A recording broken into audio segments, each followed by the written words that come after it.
들과 산들의 바위틈에 숨어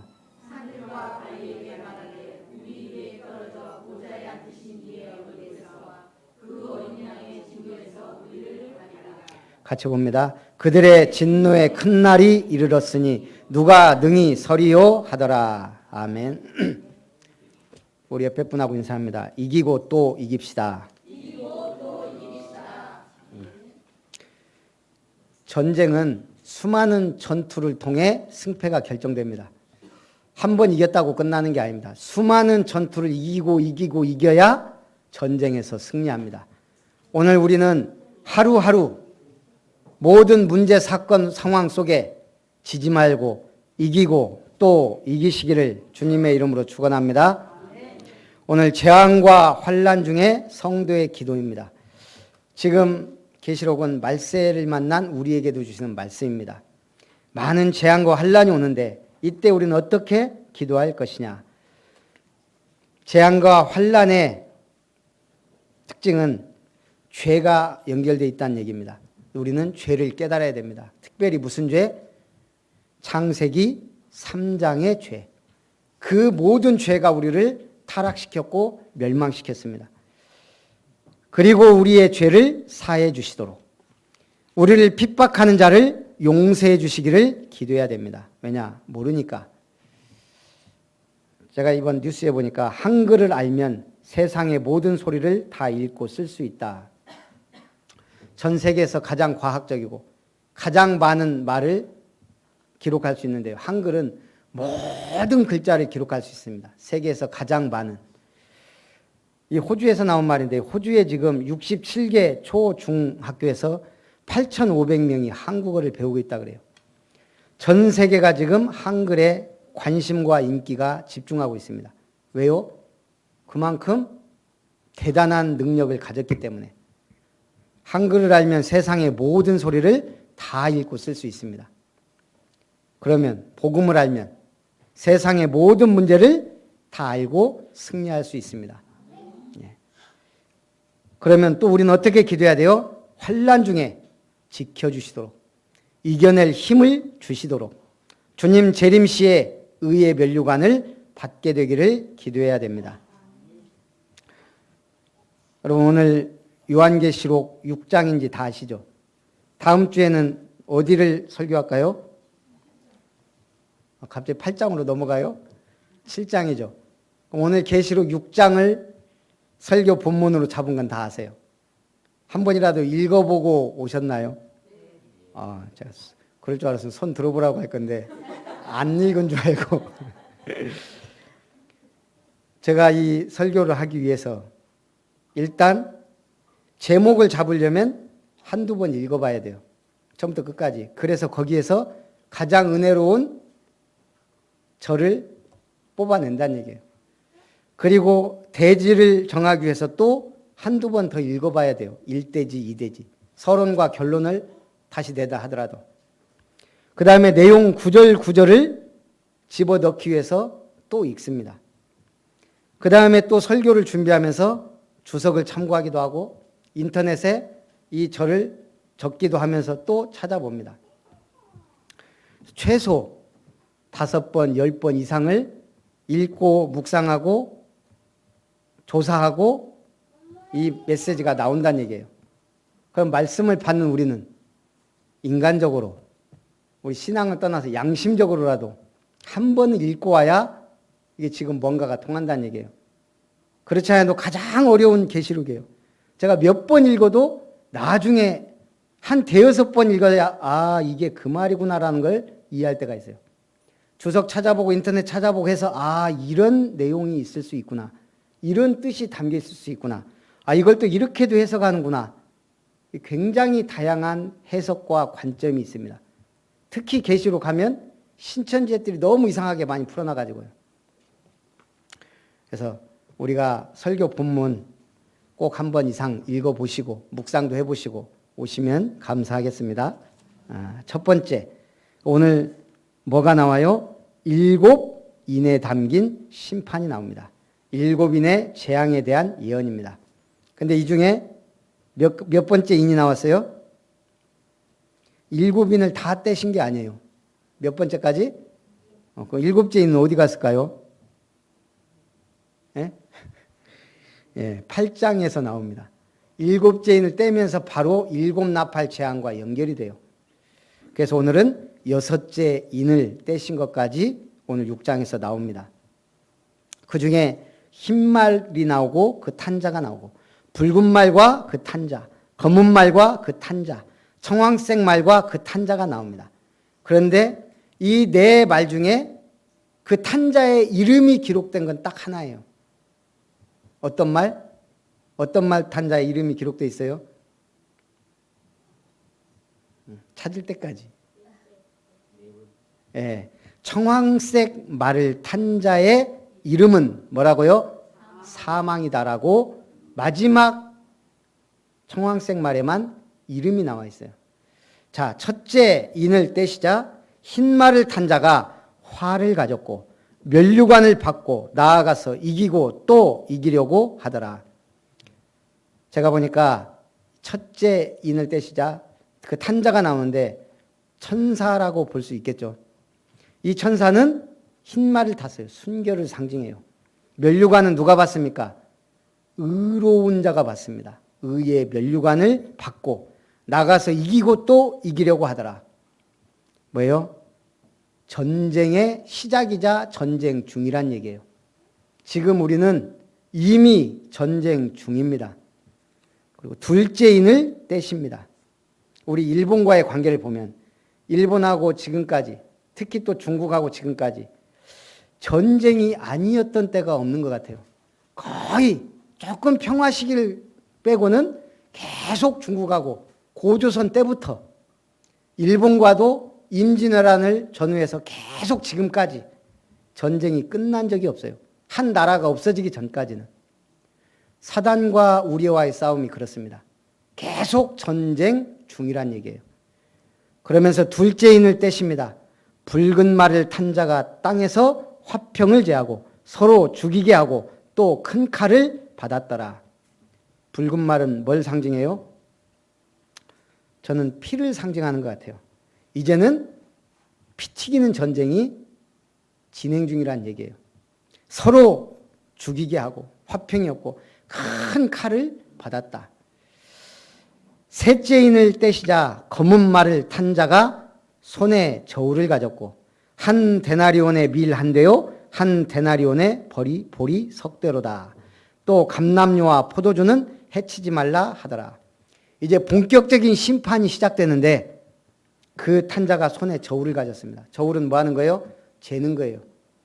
이게 지금 감람류야 포도주냐 아니면 악한 나무냐, 믿는 자냐 믿지 않는 자냐, 믿음으로 승리할 자냐 아니냐를 지금 저울질하는 거예요. 그러면서 한 데나리온의 밀 한 대다. 한 데나리온의 보리 석 대다. 이건 무슨 말이에요? 한 데나리온은 하루 품삯입니다. 그럼 지금 우리 하루 품삯이 얼마예요? 거의 한 10만 원 정도 해요. 20만 원까지.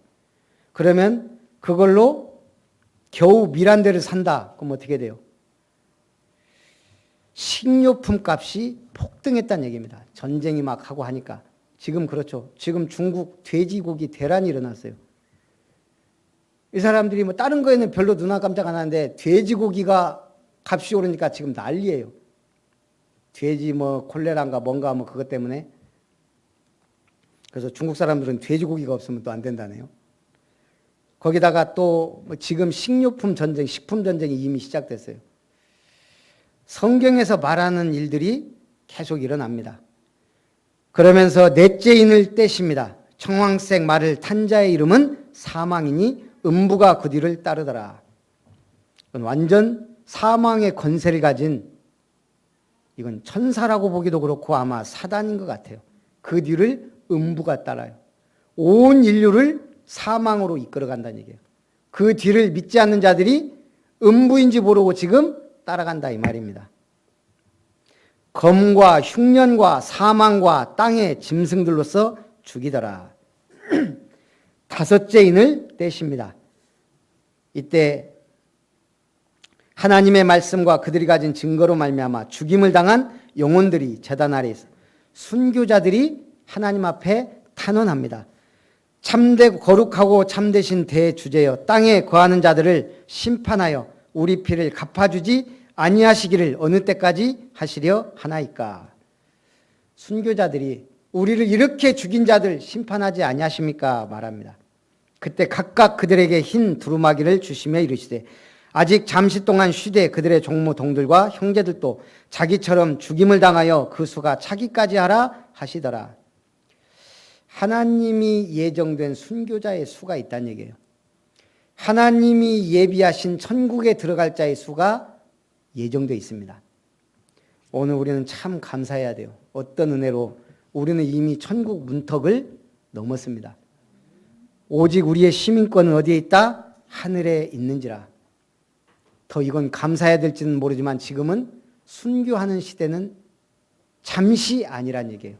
또 어떤 일이 벌어질지 모르지만 지금은 생명 걸고 복음을 전해야 될 시대입니다. 그러면서 여섯째 인을 떼십니다.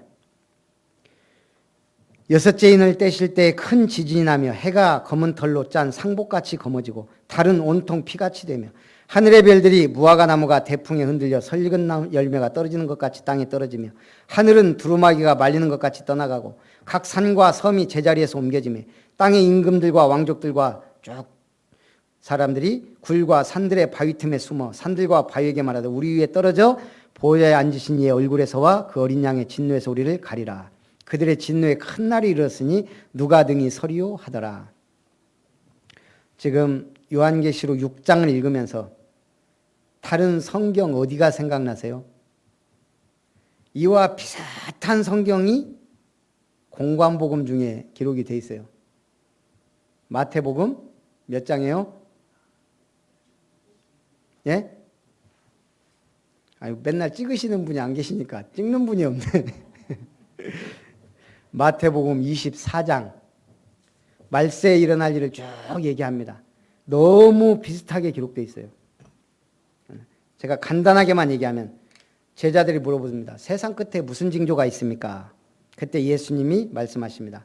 많은 사람이 내 이름으로 와서 나는 그리스도라 하여 많은 사람을 미혹하리라. 지금 우리나라에만 몇백 명의 하나님과 재림 예수와 보혜사 성령이 오셨어요. 지금도 하나님인 사람이 몇 명인지 몰라요. 난리와 난리 소문을 민족이 민족을 나라가 나라를 대적하여 일어나겠고 곳곳에 기근과 지진이 있으니 이 모든 것은 재난의 시작이니라. 지금 이 계시록에 예언된 말씀, 마태복음에 예언된 말씀대로 세계 1차 대전, 2차 대전이 터졌어요. 솔직히 한국 전쟁은 세계 3차 대전으로 거의 번질 뻔했어요. 사실은 3차 대전이나 마찬가지예요. 아마 미국이 원자폭탄을 실험하면서 일본에만 2방 터뜨렸는데 중국에 1방 더 터뜨렸다면 어떻게 됐을까? 세계 3차 대전입니다.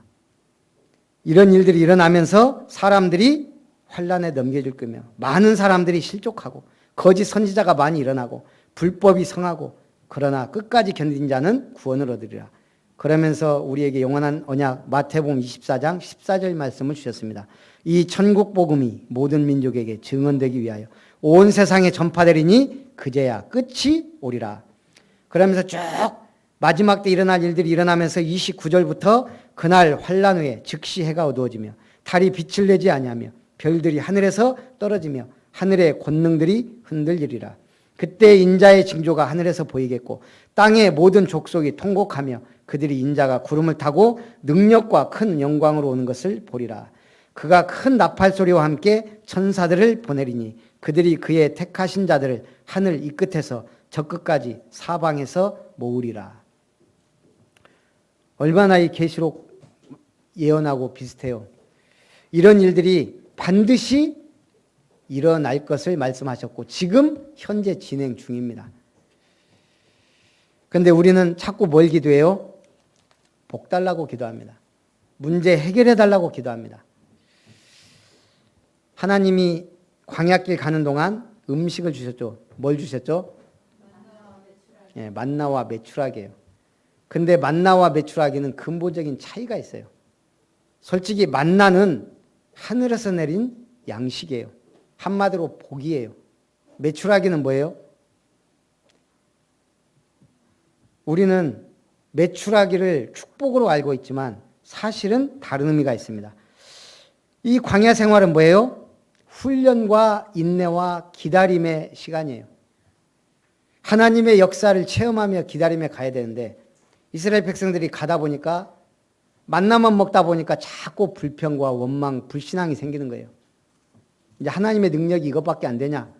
우리는 고기가 먹고 싶은데 너무너무 고기가 먹고 싶다. 계속 애굽에는 고기 국물이라도 줬는데 우리는 냄새도 맡을 수가 없다.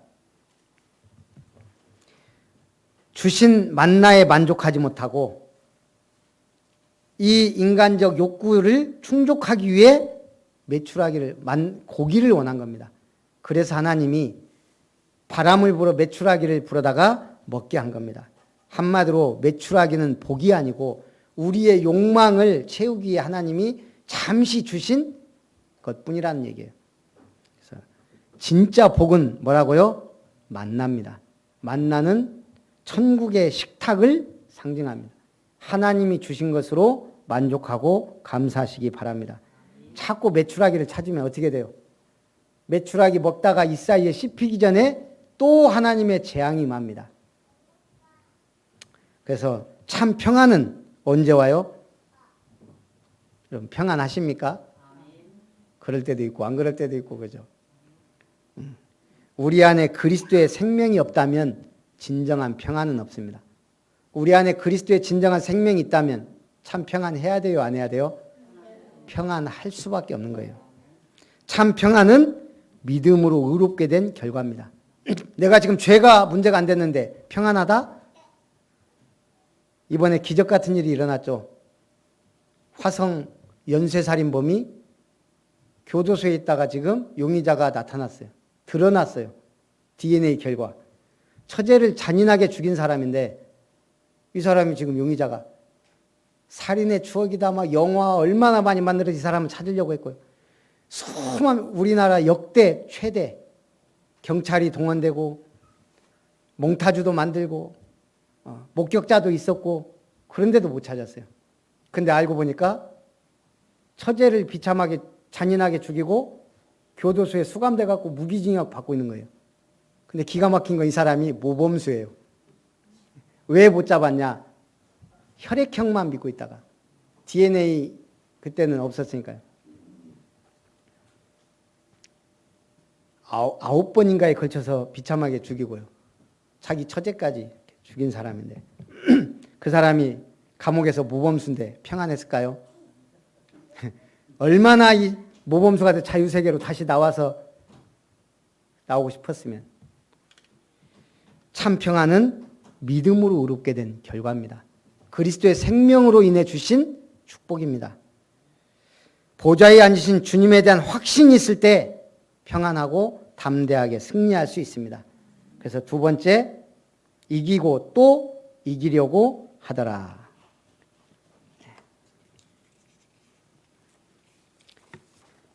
그럼 우리가 어떻게 이겨야 돼요? 하나님 자녀된 신분입니다. 우리가 어떤 신분이에요? 하나님이 성령으로 나를 성전 삼고 함께 하세요.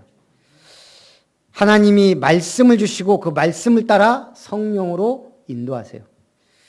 기도할 때 응답하시는 성령께서 역사하십니다. 그래서 우리는 어떠한 상황 속에서도 믿음으로 승리하는 거예요. 그 다음에 우리에게 주신 권세입니다. 흑암 세력을 결박하고 무너뜨릴 권세입니다. 천사가 보호하고 돕는 권세입니다. 천국 시민권자로서의 권능입니다. 그리고 현장 살리는 증인의 축복입니다. 우리가 늘 들었던 7가지 축복, 이게 실제적으로 내 것이 돼야 돼요. 교회는 뭐 하는 곳이에요? 지역 복음화의 산성이자 지휘 본부입니다. 한마디로 컨트롤 타워예요. 우리가 말씀을 받아 성령의 인도 따라 우리를 모이게 하셨고 원리스를 주셨고 팀을 구성해서 지역과 현장을 살리라는 겁니다. 그럼 우리는 뭐 해야 돼요? 영적 싸움의 승리를 위해 그리스도의 깃발을 세워야 합니다.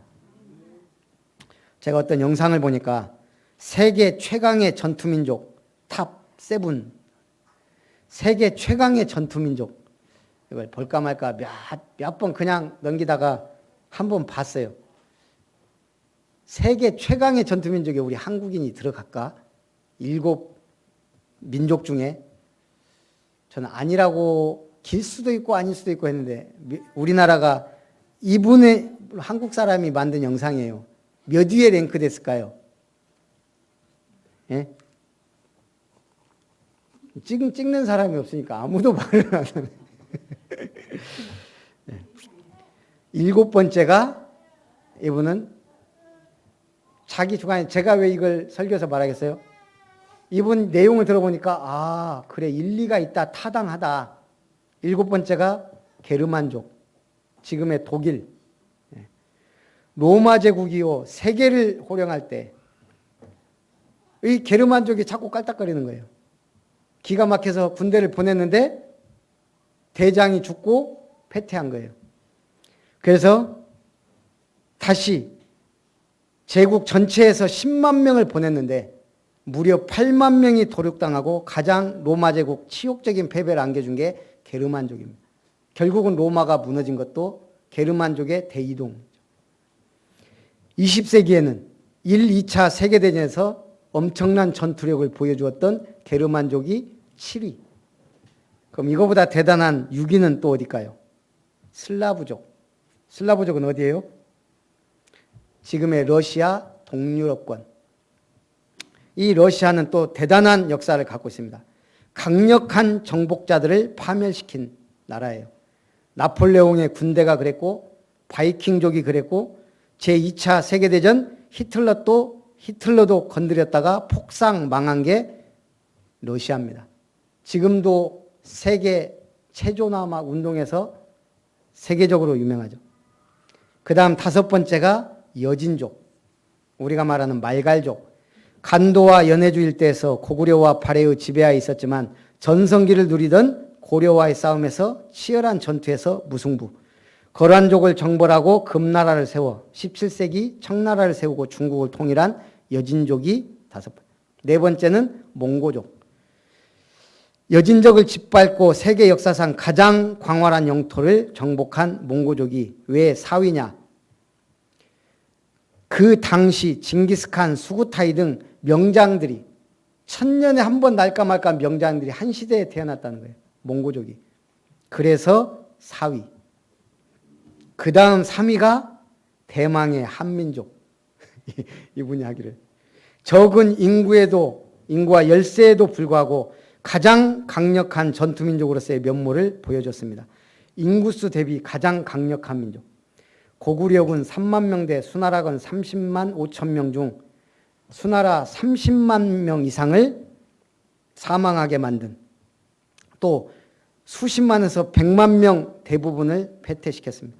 거란군을 격퇴하고 몽고족 원나라도 고전하여 우리나라 항복을 받아내는데 30년이나 걸렸습니다. 일제 강점기에는 독립수사들이요 일본 수뇌부를 고통스럽게 만들기도 했습니다. 그래서 우리 민족이 얼마나 대단해요. 어떤 분은 그래요. 중국과 우리나라의 대결에서 12전 9승이다. 또 어떤 분은 5승 1무 4패다. 어쨌든 우리나라가 중국과 싸움에서 무조건 이겼어요.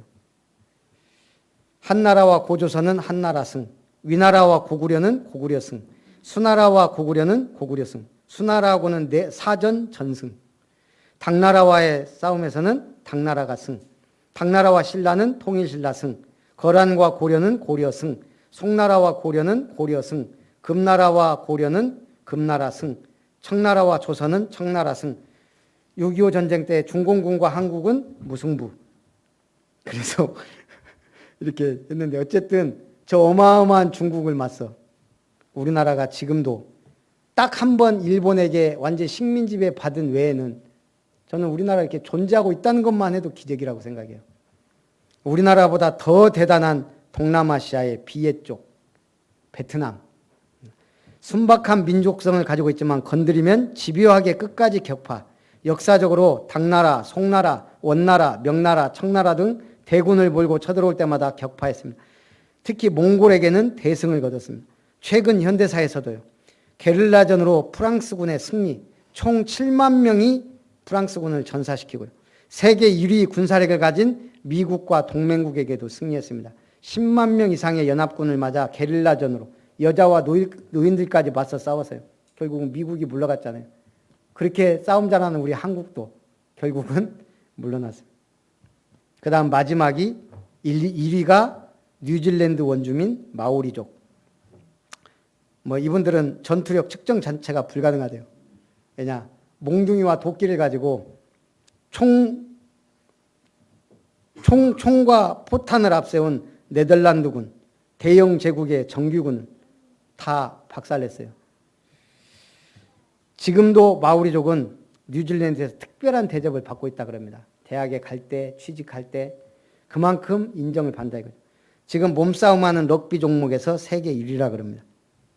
어쨌든 우리 한민족이 대단한 민족인 건 확실합니다. 3.1운동, 4.19 혁명, 5.18 광주 민주화운동, 촛불 시위로 대통령 끌어내리고 일본이 공격하니까 완전 일본 보이콧 해가지고요. 오늘 제가 왜 이 얘기합니까? 이기고 또 이길 수 있는 보혈의 피가 우리에게 흐른다 이 말입니다. 결론. 그래서 얼마나 감사해요. 지금 한국. 그러면 지금 한국 역사상 가장 강력했던 때가 언제일까요? 옛날에는 고려시대예요. 그래서 얼마나 고려가 유명했으면 코리아라는 말이 지금 고려에서 왔잖아요.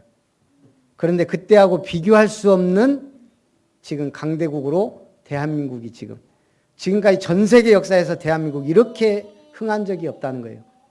그러잖아요, 지금. 전 세계가 한국을 주목하고 있어요. 한류를 넘어 K-팝, 드라마, K-푸드까지 이 배경에 뭐가 있을까요? 전국을 뒤덮고 있는 십자가의 물결. 전 세계에 파송한 선교사들. 우리가 복음을 위해 싸운다? 아무것도 아닌 것 같지만 이게 하나님의 큰 축복인 줄 믿습니다.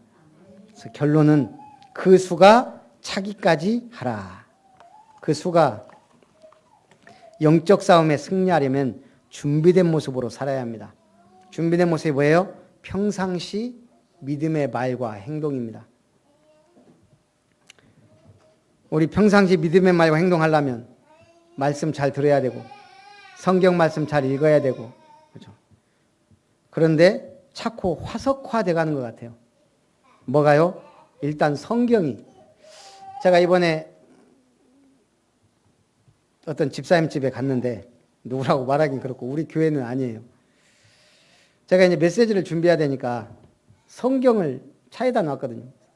집에 성경 있는 줄 아니까 집사님 집이니까 성경 좀 주시라 했더니 성경을 갖고 오는데 뚜껑을 이렇게 열어갖고 뚜껑을 해서 성경을 빼면 안 된대요. 그냥 뚜껑째 보라는 거예요. 왜요? 그랬더니 표지에서 뭐가 막 떨어져요.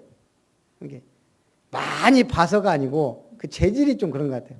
안은 깨끗한데 밖에는 낡아갖고 막 이게 내놓은 순간 두두두두 막 뭐가 떨어져요. 이게 성경이 화석화돼 가고 있어요. 버려버리고 새로 사야지.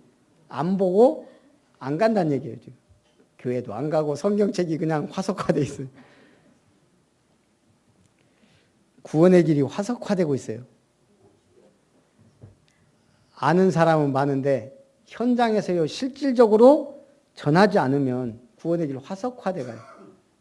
우리 최홍 목사님과 팀이 와서 구원의 길 처음에 할 때 막 전남 막 전국과 막 이렇게 할 때 간증 들어보니까요. 구원의 길을 10년 동안 안 하신 분, 20년 동안 현장에 안 나간 분, 목사님들 중에도 막 별의별 분이 다 있잖아요. 지금도 마찬가지입니다. 구원의 길은 생명력이 있어야 돼요. 누군가에게 전해야 생명의 역사가 일어납니다. 하도 안 하니까 현장에서라도 그리라는 거예요. 자꾸 해야 돼요. 어제 시우가 미션홈에서 3분 구원의 길 할 줄 알지? 할 줄은 아는데 말할 줄은 몰라요 그러더라고. 그릴 줄은 아는데 이걸 방법은 뭐예요? 계속 그리고 전하는 것밖에 없어요. 훈련시켜야 돼요. 우리 인재들을 가만 놔두면 안 되겠구나 이런 생각이 들어요. 그 다음 또 뭐가 화석화되고 있어요? 우리의 기능과 달란트, 우리 주신 것들이 다 사장되고 여태까지 우리는 똑같은 전도, 똑같은 그런데 지금 우리 시스템 캠프를 통해 우리의 기능 달란트를 활용해서 모든 사람이 복음을 듣게 하자는 캠프가 지금 진행되고 있습니다. 그래가지고 어제 우리 노예 감사가 있었거든요. 이제 저는 이제 처음으로 이제 감사를 받아야 되니까 나름대로는 행정감사 해야 되니까 그동안 캠프했던 거 서류, 그 다음에 회계감사 해야 되니까 회계는 있는데 제가 갖고 알아서 쓰고 다 했거든요. 이렇게 제가 정리하고.